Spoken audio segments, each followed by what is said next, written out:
In December 1975, fresh off the 1973 oil crisis, Congress passed a law that would change the course of the North American auto industry forever.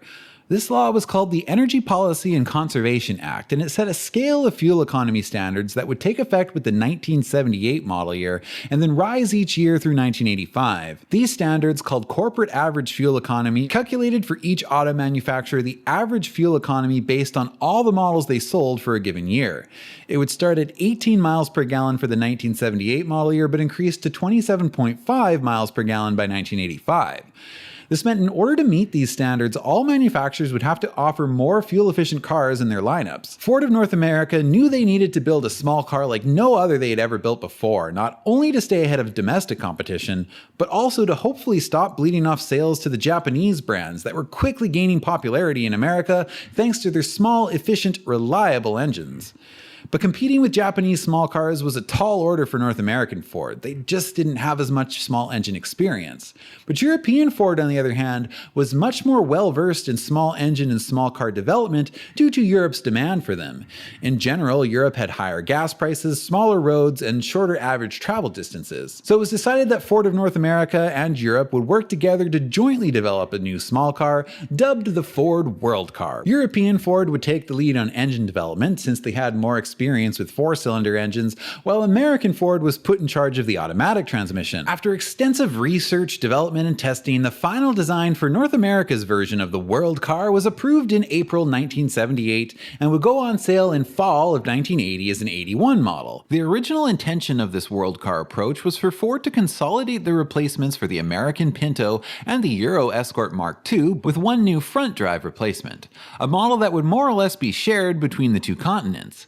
But that didn't really end up happening. Despite joint development, a shared engine, the same wheelbase, and similar dimensions, the final products of the European Escort and the American Escort are quite different, each one tailored to suit their market best. And although they do look related, no body panels are interchangeable, nor are the suspension components. Only the engine and the automatic transmission are really shared between the models. The American market also got a slightly upscaled version of the Escort sold under Mercury as the Lynx, in case you're a little too important for a blue oval car. In this video, I'll be going through all the generations of the North American Escort and its Mercury siblings, so join me as we travel back to 1981, because while you might not have driven a Ford lately, you probably did in the 80s.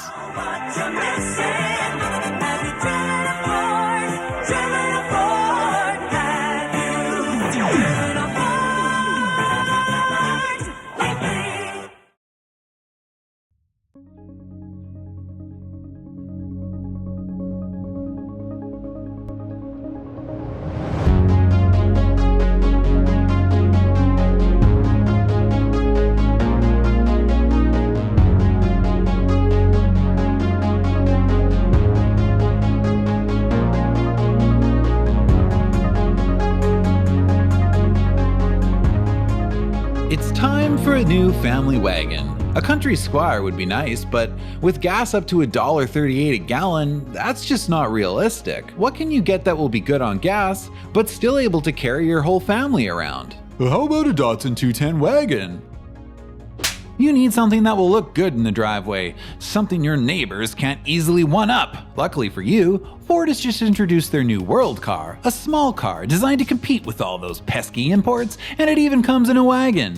You see, for 1981, the Escort arrives in America in two body styles, a two-door hatchback and a four-door station wagon. Well, I think this looks pretty good for 1981. It's got an egg crate grille, bright on most models, and a bumper that's perfect for ramming.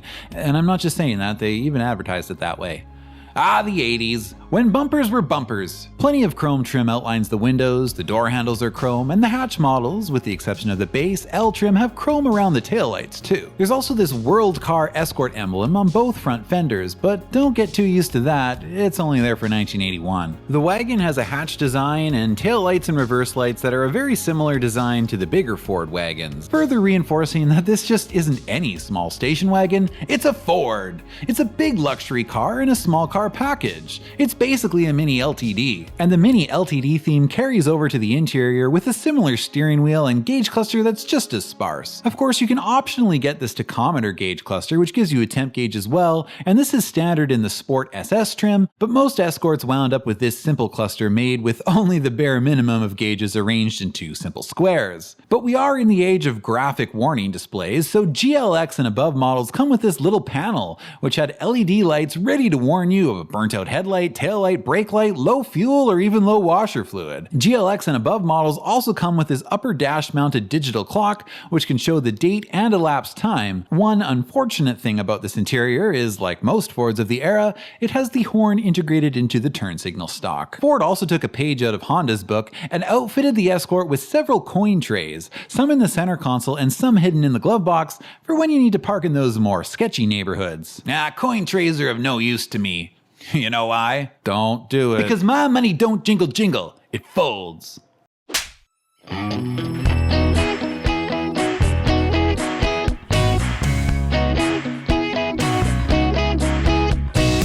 Before I get into all the different trims, let's take a look at the engine. A single overhead cam engine with 2 valves per cylinder and a hemispherical shaped combustion chamber.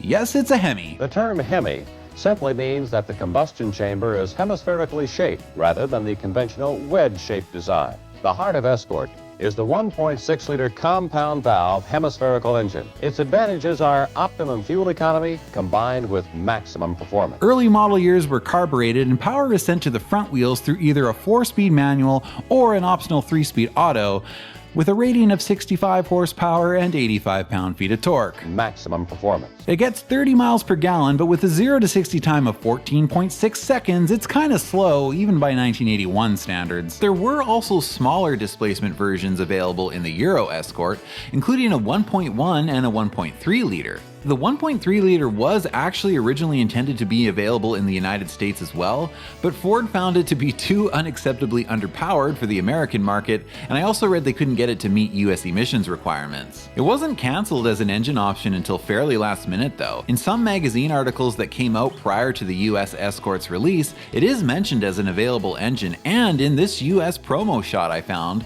look at that! Instead of a World Car emblem on the side, that's a 1.3 liter badge. The Escort has a front disc rear drum brake setup, power brakes and power steering are optional on all trims, and Ford was very proud of their independent rear suspension. The same type of system found on such expensive cars as Mercedes and Porsche. One more thing I want to mention on the engine though, I read in the 1981 brochure that Ford's recommended oil change interval for these was 10,000 miles. No wonder all these cars died. There's no way these engines should be going 10k miles between oil changes.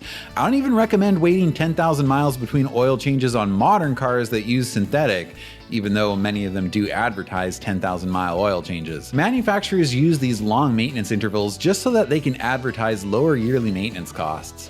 It's bad enough when they do this today, but I can't believe Ford was advertising this interval back in 1981. That's crazy. I guess that's how they were able to advertise an estimated maintenance of only $155 for the first 50,000 miles. They neglected to mention that the second 50,000 miles, should you follow this maintenance schedule, will probably require an engine replacement. But oh well, it's out of warranty by then. I did notice that in the 1982 brochure, Ford lowered the interval to 7,500 miles, which is better, but still way too much in my opinion. I also read that these engines are known for sludge buildup, blocking holes in the cylinder head that direct oil to the camshaft. Probably not a good issue to combine a 10,000 mile or even 7,500 mile oil change schedule with. When I read some of the period reviews, I guess Car and Driver was expecting some sort of hot hatch because they absolutely shredded the two-door Escort GLX they tested, calling it a squirrel with unpredictable handling and braking, and critiquing just about every aspect of the Escort's performance, going so far as to say it's guaranteed to bring back car sickness as an adult affliction. They even recommend readers to go buy a Ford Fiesta instead. But Car and Driver's opinion turned out to be of little consequence. The Ford Escort went on to sell very well, very fast, selling over 320,000 units in its first model year and becoming the best-selling nameplate in America by 1982. Ford Escort! What car made owners so happy that 9 out of 10 would buy it again? Ford Escort. Ford Escort! Number one car line in America, number one nameplate in the world. The car 9 out of 10 would buy again. Ford Escort.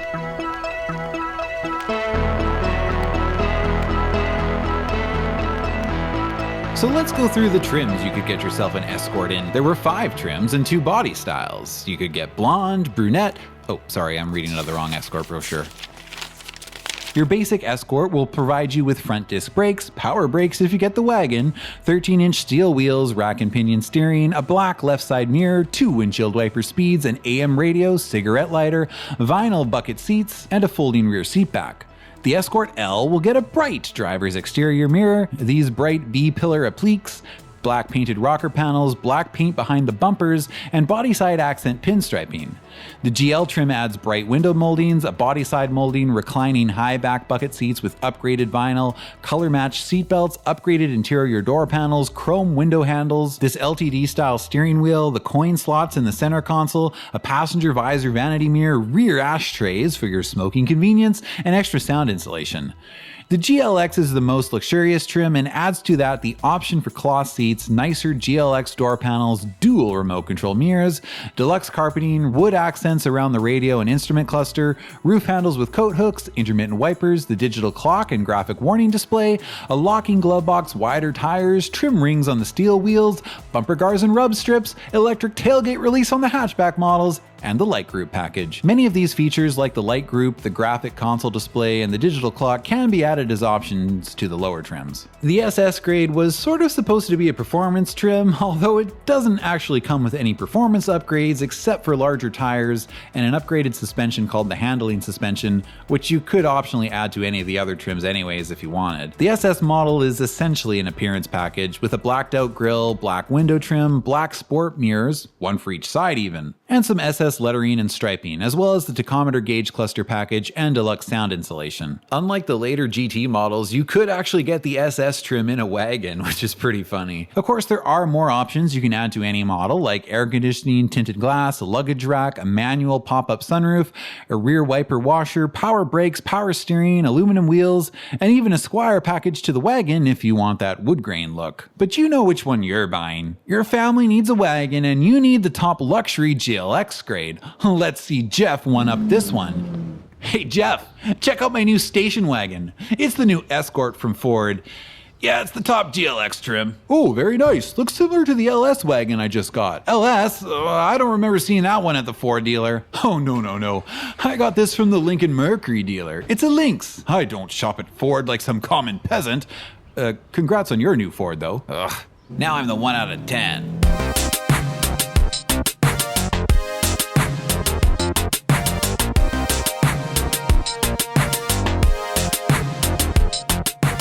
Meet the Mercury Lynx, also available in 5 trims equivalent to the Escort 5 trims, the base, GL, GS, LS, and the sporty RS trim. The Lynx also comes in hatchback and station wagon body styles with pretty much all the same options and packages, right down to the wood panel option, which is called the Villager option on the Mercury. So with option packages, standard features, and trim levels that are nearly identical, what's actually different about the Lynx? Well, the most obvious difference is the grille, which is made up of vertical grille lines, which we all know makes any car more luxurious, and the early model years have the cool cat logo on the grille too. The Lynx gets clear lens turn signals on the front and different all-red taillights that are wider and extend all the way to the license plate cutout on the back. The wagon's pretty much of the same back end though. Other than that, you'll find a little bit more chrome trim on the Mercury, and yeah, that's about it. GS and above trims have the wood grain accents, but there's more of it than on a wood grain equipped Escort, with the wood grain extending down onto the center console in the Mercury. Nearly all the options are identical if you compare the equivalent trim levels, but there are a few extra things that certain Lynx trims get. For example, a rear window defroster is optional on all Escort trims, but it's standard on the Lynx LS. Hatchback, GS, and LX Lynx come with an electric tailgate release, whereas only the GLX hatch gets that as standard on the Escort. But you can add this stuff as options to any trim on either car, and there's only a few minor feature differences like that, so for the most part, you're essentially just buying the Lynx for its upscale badge. Hey, shut up! But I will admit that old school cat Mercury emblem is cool. In 1981, the base hatch Escort started with an MSRP of around $5,100, where the Lynx started at about $5,500. There's a minor change to the Escort grille in 1982 as it adopts Ford's new blue oval logo. The World Escort badge is removed from the side. They also changed the SS trim name to GT as it was conflicting with Chevrolet's SS models, and I imagine they told Ford to cut it out. The GT model only comes as a 3-door now. The sporty Lynx model keeps its RS name, but it is now also limited to the 3-door body style, so the sport wagons were a 1-year only thing. Speaking of body styles, both the Escort and the Lynx get a new 4-door hatch for the 82 model year. Like the wagon, it is available in all trims except the GT. There's a new interior fabric option available to Escort GLXs and GTs and Lynx GL and above trims for 82. Leather shearling. Better not show this one to Billie Eilish. Ford also added a closer ratio 4-speed manual available as an option over the regular wide ratio economy 4-speed manual for buyers who wanted a little more performance transmission. I use the word performance rather loosely. The GTs and RSs start using the high output 1.6 liter, which bumped horsepower up to 80 thanks to a higher compression ratio, a dual snorkel air intake, a higher lift camshaft, improved exhaust manifold, and a larger secondary venturi in the carburetor. Maximum performance. I also think it's in 1982 when the base engine power output increases from 65 to 70 horsepower. But the EXP came out with a 70 horsepower base engine in 82, so based on that I'm assuming at least at some point in 82 the Escort base engine would get that increase too. The powertrain options change frequently throughout the run of the Escort, and sometimes it even depends on where in the country you buy the car from, so in many cases I believe there isn't even a right answer. For 1983, the unnamed base trim is dropped on wagons, and the grille on Escorts is updated, making the egg crate pattern square instead of rectangular. On the Mercury grille, the vertical lines are now subdivided into 3 larger sections instead of 6, and the cat emblem is now centered in the grille instead of offset to the driver's side. The Mercury lettering is moved up from the grille to the hood. But most of the updates for this year are centered around the sporty GT and RS trims. The first thing you'll notice is fog lights are now standard on these trims. There's also a new standard black spoiler, and the Escort GT gets the wider all-red taillights from the Lynx. Inside, the sport models get this different 4-spoke steering wheel, and the gauges are now black with orange font. In addition to the tachometer cluster, the GT and the RS now get an amp meter and oil pressure gauge, along with a door ajar and low washer fluid lights down near the center console in place of the graphic display, which you no longer get on this model. If you watched last week's video, you know that this is obviously taken directly from the Ford EXP. Perhaps the most significant news for the sporty 83 models though is a new engine and transmission. GT and RS models now come standard with a new 5-speed manual transmission, and this transmission is also available as an option to the other trims in place of the 4-speed. Under the hood of GT and RS models for 1983, or at least most of them, is a new fuel-injected CVH engine developed in partnership with Bosch. This new fuel-injected engine makes 88 horsepower and 94 pound-feet of torque, but you'll notice I said most GT and RS models got this engine. That's because this fuel-injected engine wasn't compatible with the high-altitude emissions equipment, so if you bought one of these in a high-altitude area, you would get the high-output carbureted engine instead. The high-output carbureted engine you could also option on any Lynx or Escort trim in 1983. Still, even with the fuel-injected engine, GT performance was pretty abysmal, with 0 to 60 still taking around 14 seconds. Maximum performance. With its handling package upgrade and new wider Michelin TRX tires on special TR steel wheels, the GT Escort did receive some praise from Motor Week for its handling characteristics. However, the trade-off for this handling package is a much harsher ride on normal roads. Most Escort and Lynx buyers probably are going to stick with the regular trims. Now, 1984 is a big year for the Escort and Lynx. There are a number of changes, but the first one I want to talk about is the new interior. There's a completely new dash, and it's a big improvement. This dash is much more modern looking, has more storage, has better climate vents, and even now has side vents for side window defrosting. There's a new automatic transmission shift lever, and manual transmissions now have an accordion style shift boot. There are new steering wheels. The good news about both these steering wheels though is that they not only look better, but they have a proper horn. This new dash is also color matched to the interior and comes in either blue, gray, red, or beige. The gauge clusters are updated too, but they remain the same design, with the basic 2-square speed and fuel only cluster being standard in most models, and the TAC cluster as an option. There have been some trim revisions for 84 as well though. The GLX is gone and replaced by a new LX trim as sort of the top non-sport trim. The TAC cluster is standard in the new LX trim as well as the GT models, and optional optional on the GL. The new LX trim gets a few other GT features too, a black grille, black door handles, and blacked out trim, as well as the fog lights. The LX also comes standard with the 5-speed power brakes, dual sport mirrors, bumper guards, the overhead digital clock, the TR suspension, the graphic warning display, a fold-down armrest, and a remote locking fuel door. Don't get too used to it though, a lot of this stuff is going to get taken out of future LX models. This LX also comes with the fuel-injected engine, and power steering, cruise control, a tilt steering wheel, and a rear defroster and a rear wiper are options.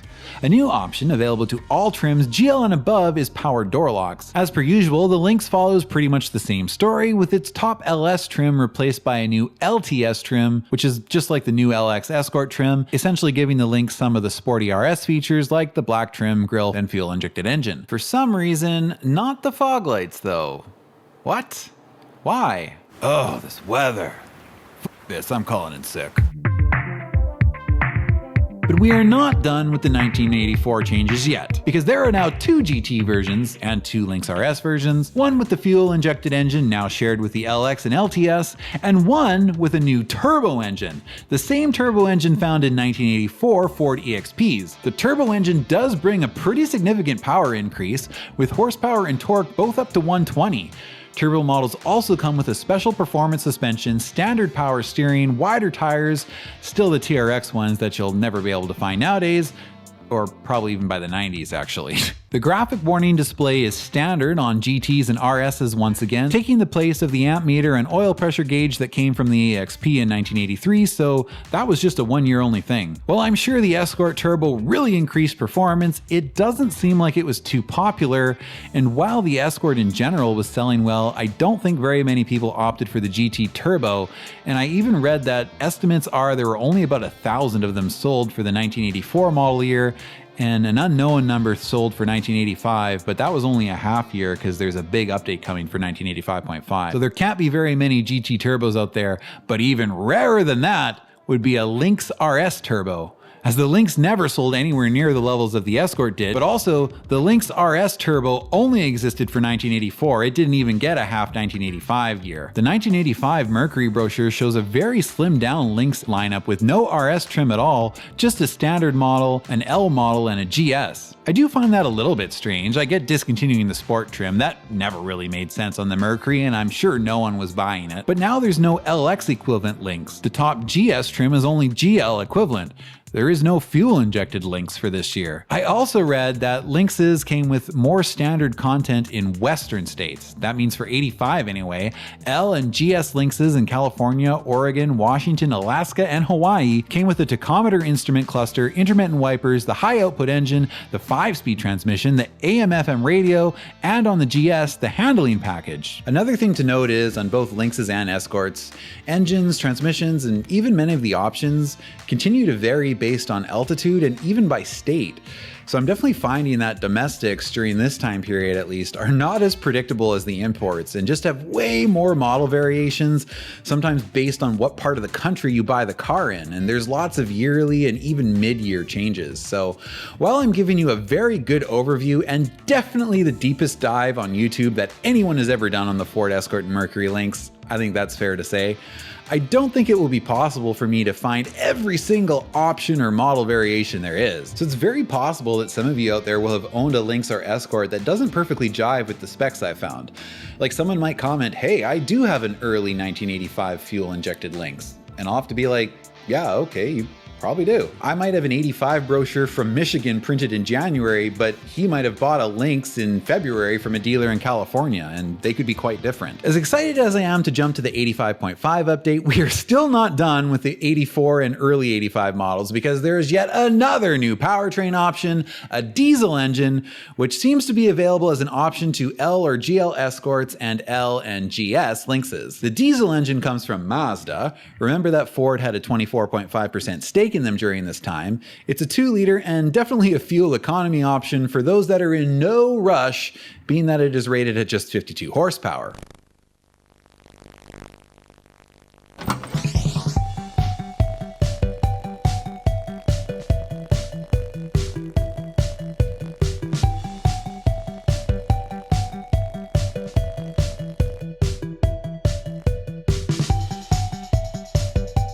So while 1984 was the most significant interior update year, 1985.5 brings the most significant exterior update. The new front end has a new bumper, a new black grille, new flush mount headlights, and wider turn signals.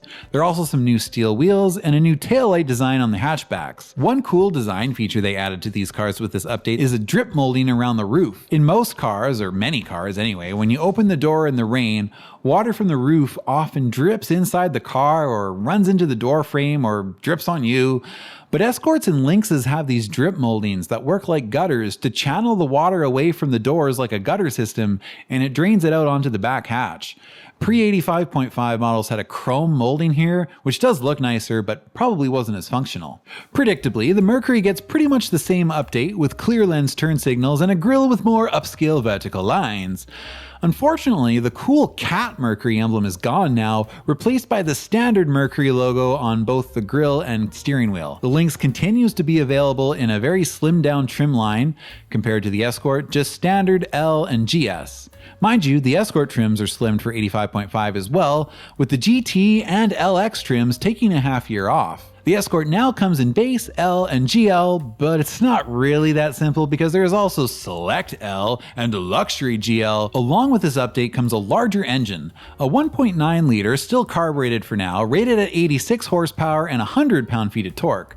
For 85.5, this is the engine all models will have unless you get the diesel, which is still available on all but base trim levels. For 85.5, the Escort base model comes only with a 4 on the floor and not a lot of options, but power brakes are now standard across the board. The L trim still uses the 4-speed, but the one with the higher final drive ratio, and the 5-speed or the automatic is available as an option to this and all above trims. The L trim also adds a standard AM radio and the availability to add many more options to it. The GL trim adds a fold down center armrest, a split folding rear seat, a power liftgate release on the hatches, and a remote locking fuel door. The Luxury GL trim will add power steering, bumper guards, dual power mirrors, an AM/FM stereo radio, full center console, the overhead digital clock, and the tachometer gauge cluster. I'm not going to bore you by going through all the Lynx trims here. They really haven't changed from 85, still just standard L and GS. They do have a comfort and convenience option package, which adds the digital clock, light group, dual power mirrors, illuminated passenger vanity mirror, intermittent wipers, and the tachometer gauge cluster. Remember though, some geographic differences may exist. One other thing to note is the power door locks option is gone. Looks like that option only stuck around for a year and a half. After the mid-85 update, it never comes back. For 1986, the GT trim returns from its short vacation, and the LX trim is returned to replace the GL trim. But things start to get really confusing here, because the GL trim is going to come back in 1987, and there's also 3 different L trim packages now, and the base model has been renamed as the Pony model. I'm starting to think every year Ford just rolls a dice, and whatever number it lands on, that's how many trims the Escort will have for that model year. Regardless of which trim you get, except for the base Pony model, which is very limited, most of the options are available to any trim, which in a way makes most of the trims not all that meaningful, as you can really customize any Escort to your preference. At the end of the day, Ford kinda considers the trim levels just option package groups. One big change for 86 though is power steering is now standard on all trims L and above. Or Select L, I should say. Option group 312M. One other thing to mention for 86 is third brake lights are mandated now, so those have been added. But let's talk about the new 86 GT, because it's gotten some updates. First of all, you'll notice the new GT grille with its offset grille lines, and fog lights are still standard but are now inset in a new body-colored bumper, a GT exclusive. There are also new 15-inch alloy wheels and a body-colored spoiler.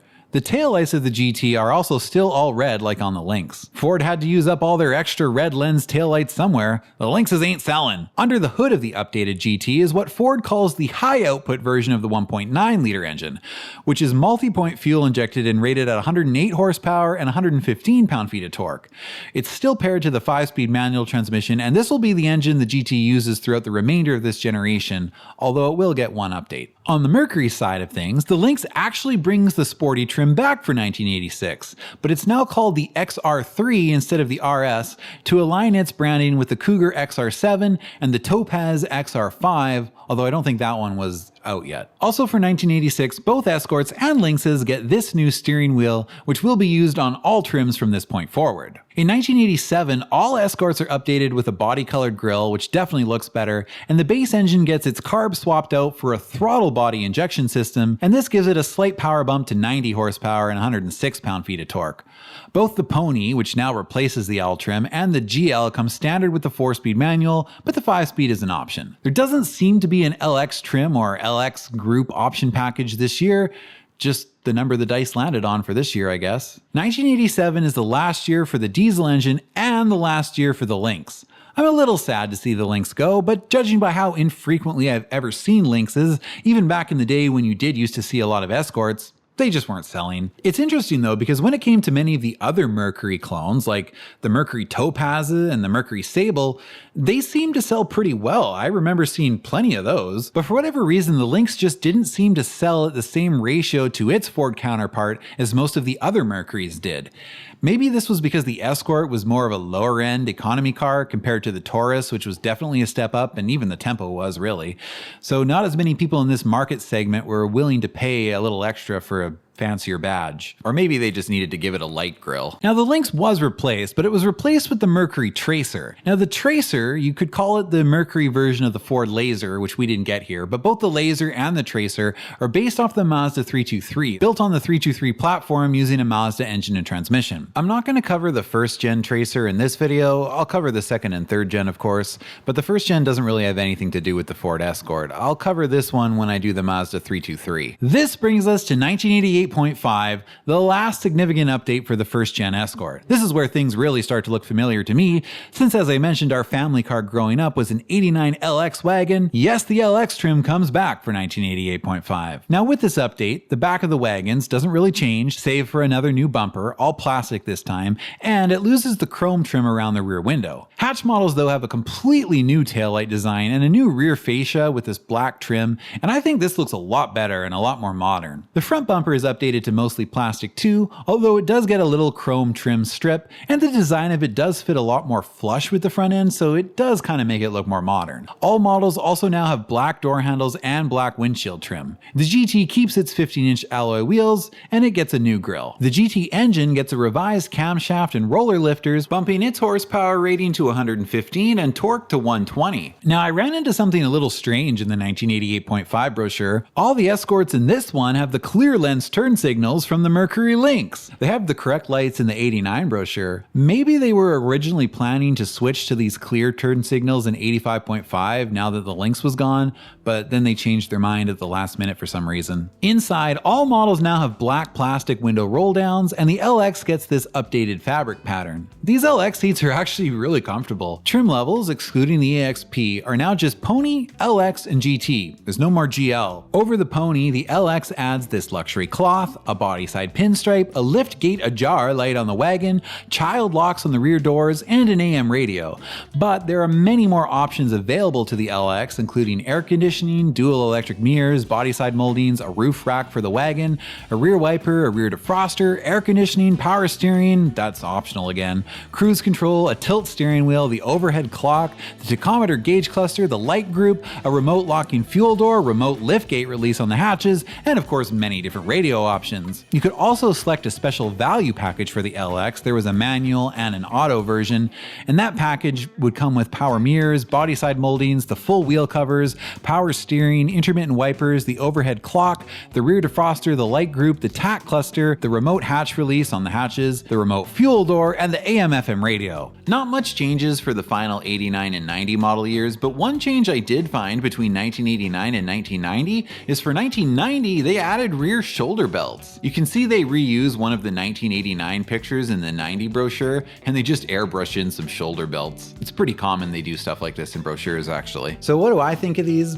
Well, it's obviously a nostalgic car for me, and I do like the later ones. Like once they updated the interior, the refreshed interior I think is pretty nice. And like I said earlier, this was a very comfortable car to ride in, but I can't say they were super well built. For one thing, the 89 we had was a bit of a rust bucket by the late 90s, so before it was even 10 years old, had rust holes in the tailgates, rust streaks coming down from under the door handles, rust in the door frames. It was actually pretty bad. But in 2002, so when the car was 13 years old, The automatic transmission died, and that turned it into a driveway ornament. It had somewhere around 238,000 kilometers on it when the tranny died, which, to be fair, that's more than you'll get out of some modern car transmissions. It was a very popular car, selling really well throughout its entire run. I mean, just have a look at these yearly US sales numbers for the first gen. It clearly was a very successful car.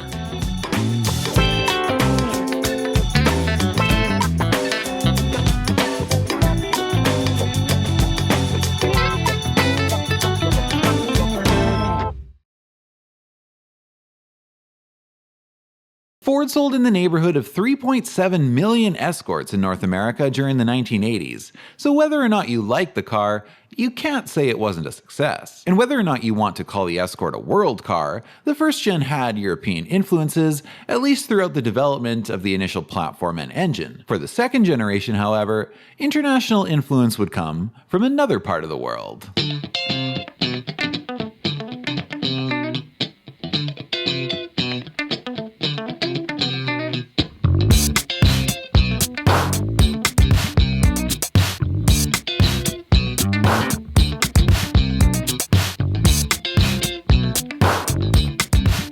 Still owning near a 1/4 stake in Mazda during this time, Ford would develop the new Escort on Mazda's BG platform, which is the platform for the Mazda 323 and Protege, as well as the Ford Laser. While Mazda did the engineering for this platform, Ford frequently sent engineers and executives to Japan to ensure that the platform would meet their marketing objectives. For example, market research told Ford that the new Escort should have a longer wheelbase. During the second gen's research stage, potential buyers were shown a short package prototype, similar in dimensions to the previous generation, and a long package which was stretched by about 4 inches. American consumers preferred the spaciousness and the aesthetics of the longer wheelbase, and indeed the 1991 Escort, and by consequence the equivalent Protege sedan, would have a wheelbase of 98.4 inches, almost exactly 4 inches longer than the first gen Escort wheelbase, which was 94.2. Despite the 4-inch longer wheelbase, overall length actually only increases by about 2 inches though. Around this new platform, Ford set out to design a car that was more aerodynamic, more modern, and more upscale looking. The Escort differs from the Ford Probe, another Ford Mazda joint product built on the MX-6 platform, in that the Probe was built in America but at a Mazda run plant alongside the MX-6. But the Escort and Tracer would be built at Ford run plants in both Wayne, Michigan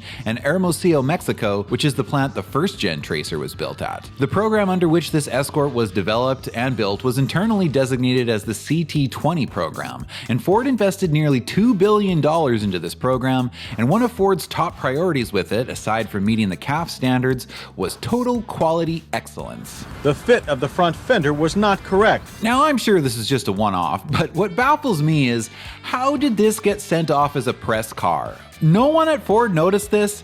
Would you not take extra care to ensure a vehicle you're going to send off to the media is free from obvious defects like this?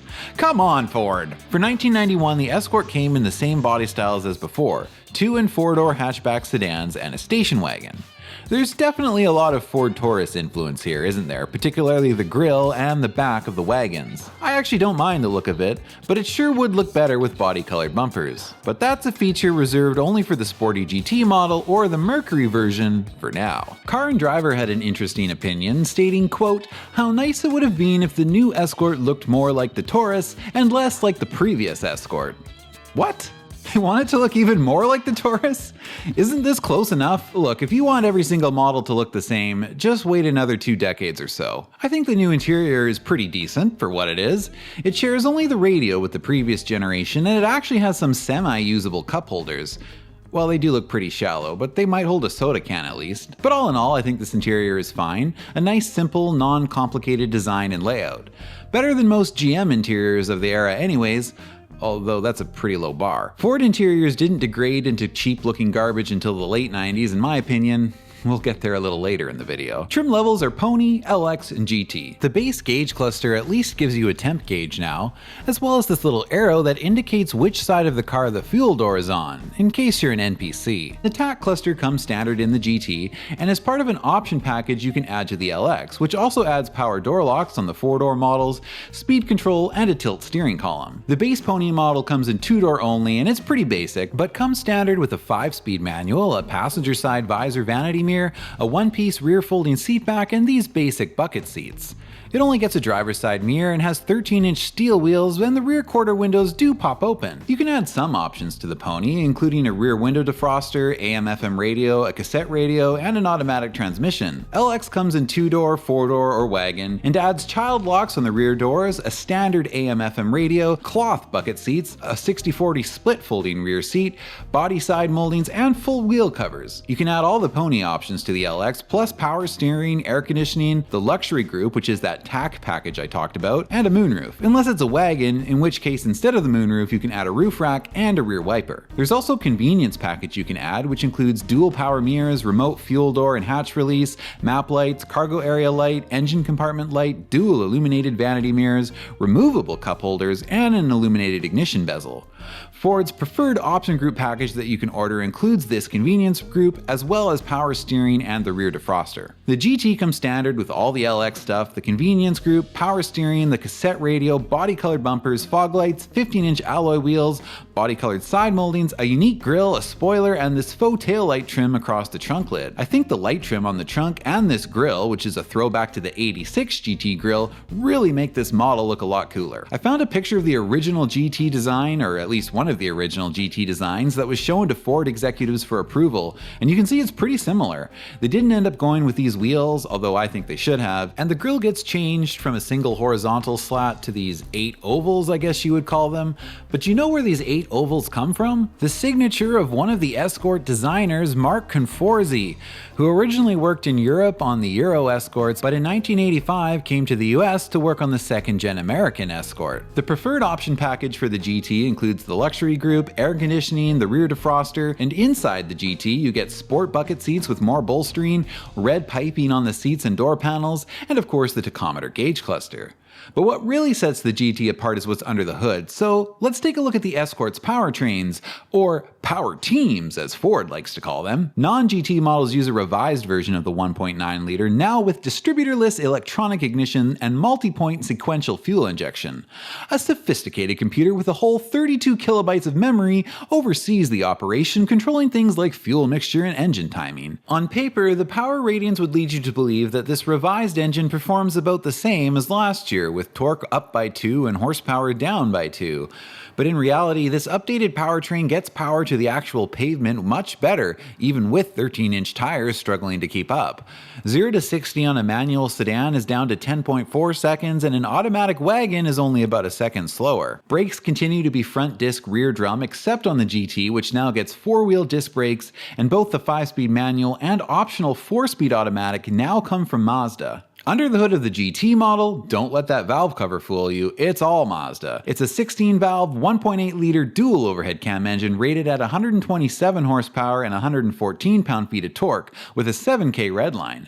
Mazda used this engine in the Protege LX and in 1994 would put it in the Miata. The GT gets a closer ratio 5-speed manual, still from Mazda, and with it you can accelerate one of these to 60 in about 8.1 seconds. The GT suspension, also from Mazda, has larger stabilizer bars over the lesser models for better cornering. I already like this GT, but in February of 1991 it gets even better when they released the Cayman GT, which is this cool green color and has unique alloys with body-colored matched accents and green piping accents in the interior. It also gets a leather-wrapped steering wheel. I think this is the ultimate Ford Escort GT. So what about the Mercury? Yes, the Escort has a Mercury companion once again, since it's been moved to the same Mazda platform the Tracer uses. Oh no, is it just going to be a straight rebadge again? Is Mercury going to lose the only unique model they had at this time aside from the Capri? Which I don't think anyone really bought those, did they? Maybe someone at Mercury demanded some more attention be given to their model this time, because this time, the Mercury actually gets its own unique body style. Well, at least at first. The Tracer comes in a wagon, but instead of a hatch, its other body style is a 4-door sedan, which kind of makes sense. The 4-door sedan looks a bit more formal, makes sense for the Mercury division. The Mercury models all get standard body-colored bumpers, and the front, yeah, it's just a different grille with clear lens turn signals again, and on the rear of the wagon, the only difference is red turn signals. I guess amber just ruins the upscale look of the Mercury. and it's also the cheapest way to make the same light design look slightly different.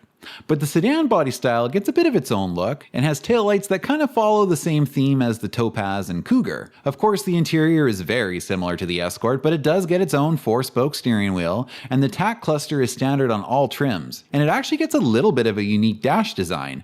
The bezel around the gauges is extended and slopes down at more of a shallow angle, encompassing the middle climate vents. The Tracer was sold in 3 simple versions: sedan, wagon, and LTS sedan. The sedan and wagon are mostly LX Escort equivalent, but they get some extras, like the Tracer wagon comes standard with a rear defroster, power mirrors, power steering, and a rear wiper. Power door locks and power windows, a Mercury exclusive, are optional on all trims. The sedan and wagon use the 1.9 liter, but the LTS, it's kind of like a 4-door sports sedan trim, and it actually gets most of the Escort GT features, including the dual overhead cam Mazda engine, the 4-wheel disc brakes, the handling suspension, alloy wheels, power steering, a spoiler, and it gets its own grille. Hey, is that a light grille? Nah, it's just a translucent grille, but it looks the part at least. During the day, anyway. This is much better than just making a 2-door Mercury badge GT, I think. It gives the Mercury kind of its own thing.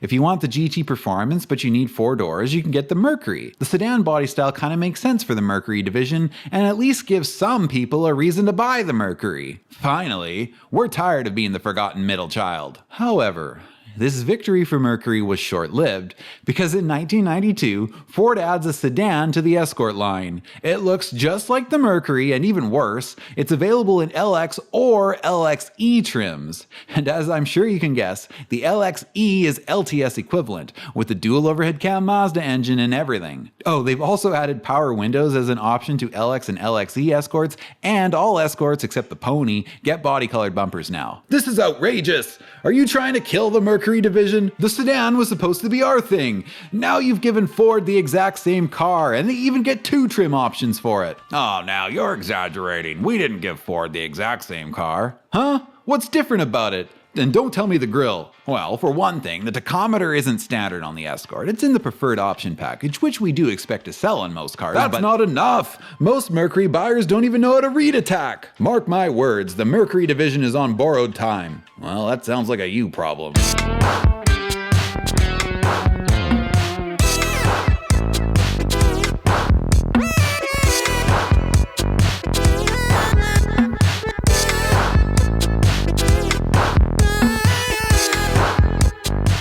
For 1993, the oval around the Ford emblem on the standard grille is enlarged, as Ford realized it's not a good idea to completely block off the radiator.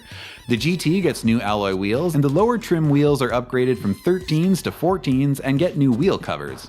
There's a new sport appearance package you can add to 3-door LXs, which give it 14-inch alloy wheels, a spoiler, and the taillight trim from the GT, as well as cloth seats and the tachometer. On the Mercury, the base Tracer models get the LTS translucent grille, and of course the 14-inch wheels and some updated wheel covers. Tracer sedan taillights lose the fade in 93.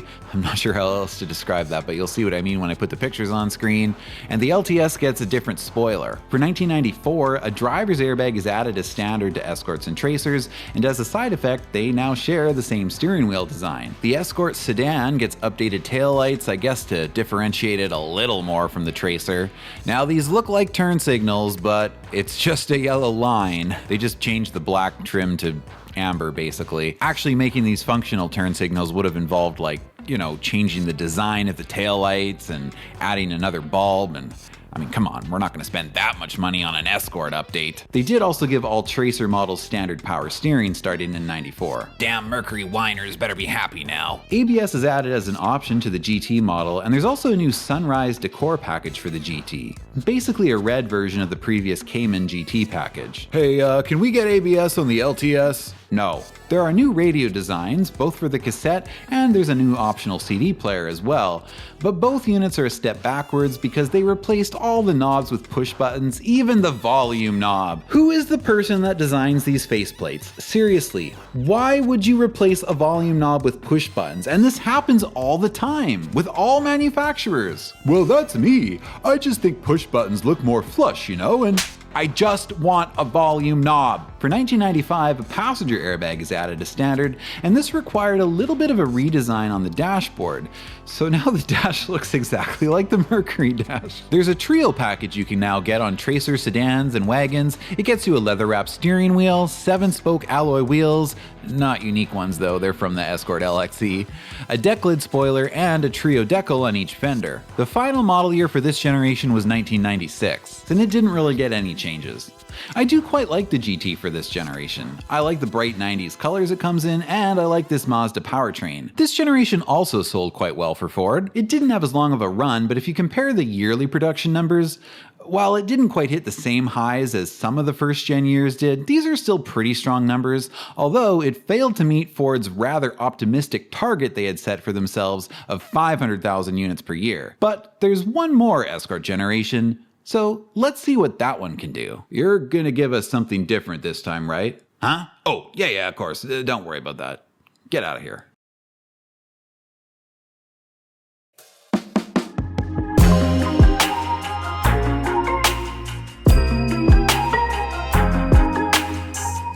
The Escort has a new look and plenty of changes for its third generation, but it remains on the same Mazda BG platform, diverging it and the Tracer from the Protege and Laser, which by this time had moved up to Mazda's new BH platform. Hatchback body styles are discontinued and there's no two-door option at first. For 97, your choices are a four-door sedan or wagon. A restyled front end and a new rear end on the sedan look nice and give it an updated late 90s look. They didn't really change the back of the wagon though, but honestly, that's okay. It looked fine the way it was functional with good vision. I'd rather they just leave it alone than do what they did to the Taurus. I don't like this new interior though. This is the era of domestic interiors that I really don't like, where everything is super rounded, cheap looking plastic, even the buttons and switches. It reminds me of the way they designed Fisher-Price child toys, but I almost feel unfair to Fisher-Price for describing these interiors that way, because Fisher-Price toys in the 90s were pretty indestructible. At least this interior has analog gauges, simple physical climate controls, and a rotary volume knob, but it just looks like a cheap interior that belongs in a rental car. And yes, that's foreshadowing. If you want a tack, that's option group 3. That group also includes cruise control, a tilt steering column, dual map lights, and visor vanity mirrors. You may add this group to the LX trim. Trims are pretty simple for 97. There's a base sedan and then an LX sedan and wagon. All models have body-colored bumpers, power steering, rear door child locks, an AM/FM radio, a folding rear seat back, and 2 side view mirrors. The LX trim adds color-keyed body side moldings, full wheel covers, and a 60/40 split folding rear seat. The first preferred option package on the LX will give you AC, a rear defroster, and a driver's door remote entry system.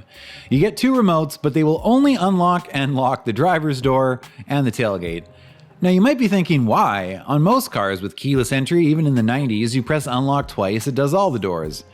But you see, neither the LX trim nor the first tier preferred package give you actual power locks, meaning they only put a door lock actuator in the driver's door, and I guess the tailgate. Although you can unlock the driver's door, trunk, or liftgate with the transmitter, pressing the lock button with this system locks the driver's door and the wagon's liftgate, but not any other doors. If you want actual power locks and a more useful keyless entry system, you'll need to upgrade to the second tier preferred option package, and that will also give you power windows, power mirrors, and an alarm system.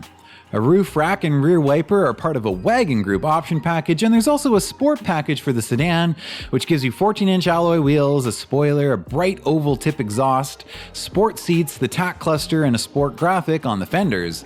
Standalone options include the cassette radio, power mirrors, AC, aluminum wheels, ABS, the automatic transmission, and a premium audio system with a 6 CD changer. So what's powering the new Escort? A 2-liter this time with split port induction, which is basically a variable length intake manifold. It gets a decent power boost from last year's base engine, up to 110 horsepower and 125 pound-feet of torque. This is the last rendition of Ford's compound valve hemispherical engine family. So what about the Tracer?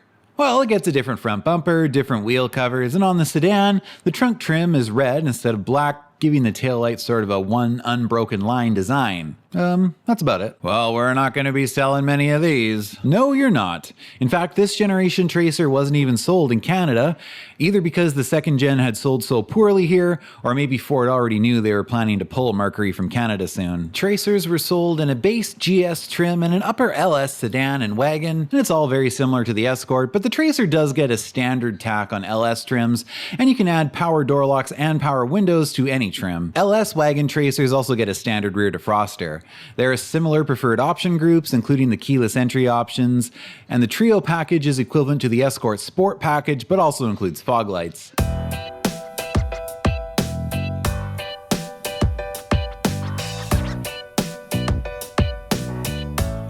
In 1998, the trims get changed. LX is now the base, and the step up is the SE model. There are various option packages you can add to the SE, but the big news for 98 is the return of a two-door sporty model called the ZX2. The ZX2 gets faux taillight trim on the trunk lid and a completely unique front end, which actually looks a lot better. Inside, a tack is standard, and the ZX2 actually gets a little bit of a unique dash. If you look at the bezel around the gauges, you can see it's sort of elongated or stretched, and the climate vents are different.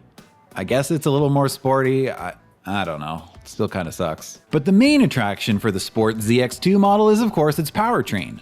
Under the hood, it gets a more performance engine, but this time it's not from Mazda. It's Ford's 2-liter Z-Tech engine. No. Oh, no, I said Z-Tech, not V-Tech. Oh. I thought you... Well, this is awkward. Hey, I got an idea. Can we get another LTS trim, like a 4-door ZX2? Now, you don't get 4-wheel disc brakes this time, it's drums on the rear and ABS is still optional. The wheels are 14s and alloys are also optional. I can't say I'm as impressed with this sport model as the previous generation. Aside from a standard tack, the options and packages are pretty much the same as the Escort. You even have to get the Sport package if you want a spoiler, sport seats, or fog lights. The ZX2 was sold in 2 versions, cool or hot. I bet you're wondering what the difference is. No, not really. The hot trim is the upper trim, and there's actually 2 versions of it. The lesser hot package adds air conditioning, the driver's door only remote entry system, and a rear defroster. Wait, I'm confused. The hot trim adds air conditioning? Well, you can add it as an option to the cool trim too. Look, Ford's just trying to be hip and target younger buyers with this model. So get with the radical 90s lingo, dude. For the most part, it's the younger buyers and it's the parents. I find the profile is generally a 17 to 25-year-old profile. I think it's a great car. Do we want to do another take of that built. where he isn't scratching his nose or sound, nope, that's good enough. Okay. In either 1998 or 1999, you'll have to forgive my lack of specificity here as it gets pretty hard to find anything on these later model year Tracers. They add an optional leather interior to the LS Tracer, which they should have done a long time ago, but at least finally gives it something to feel more luxurious than the Escort. I believe you had to get it in the Sport option group package, which would also give it a leather-wrapped steering wheel, 15-inch alloy wheels, a spoiler, and fog lights. There's a few different option package groups you can add to the Tracer by 99. I'll throw them up on screen, but it's too little, too late. 99 would be the last year for the Tracer, selling just 23,416 units for that model year. Well, if you ain't gonna sell them, then you ain't gonna get them. Simple as that. We're pulling Mercury out of Canada, by the way. 99 will be the last year for them. What? I would recommend against that. The Grand Marquis is still a strong seller there. Oh, I know. We're keeping that. We're just going to give it to Ford Lincoln dealers. I gotta get out of this place. Maybe Pontiac is hiring. In 1999, Escort sedans got new taillights where the reverse lights are now integrated into them. I think this was just to make the quarter panels cheaper to produce. For the 2000 model year, the Escort wagon was discontinued, and this is because the Focus was released in 2000 as the Escort's replacement in wagons, sedans, and hatchbacks. 2000 would be the last model year for Escorts in Canada. In the US, there would be 2001 and 2002 model years for the sedan, but those were reduced to the humiliation of fleet sales. The ZX2 in the US, at least, remained in production a little longer, selling until 2003 alongside the Focus. In 1999, Ford released a limited-run ZX2 SR model. The SR model had an upgraded stiffer suspension, rear disc brakes, a short-throw shifter, a different 150 mph gauge cluster, unique tires and wheels, and of course we can't forget the blue valve cover. Power is up to 143 horsepower and 146 pound-feet of torque at the expense of premium fuel tuning, an improved air intake, and upgraded exhaust. Available for the 99 and 2000 model years, Ford sold 2,110 of these in yellow, black, and red. For the regular ZX2, they did away with the hot and cool trims in 2000, and the ZX2 now comes standard with a spoiler, power mirrors, a rear defroster, 15-inch alloy wheels, and a cassette radio.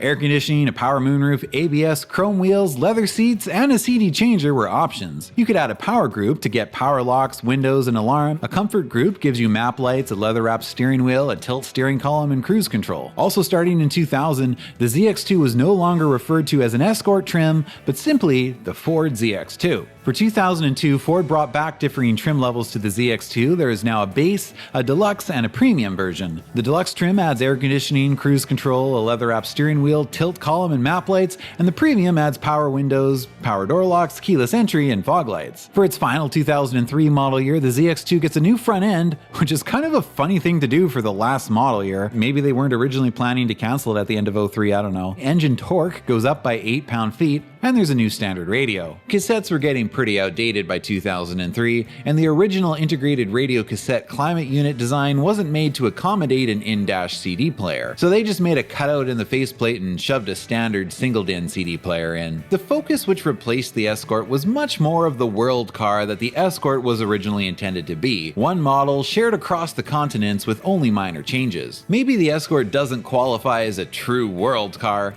but unless you're Ford's accounting team, who cares? The whole point of a world car is for cost savings, so maybe the Escort's not a world car, but it is an international collaboration. The first platform started its development in Europe, and the second was engineered in Japan, designed in America, and used American and Japanese powertrains. Over 20 million YouTube videos are uploaded every single day, so I need your help to cut through the AI slop, so do check to make sure you are subscribed so we can hit that next milestone of 30,000, because only you, unsubscribed viewer, can get us there.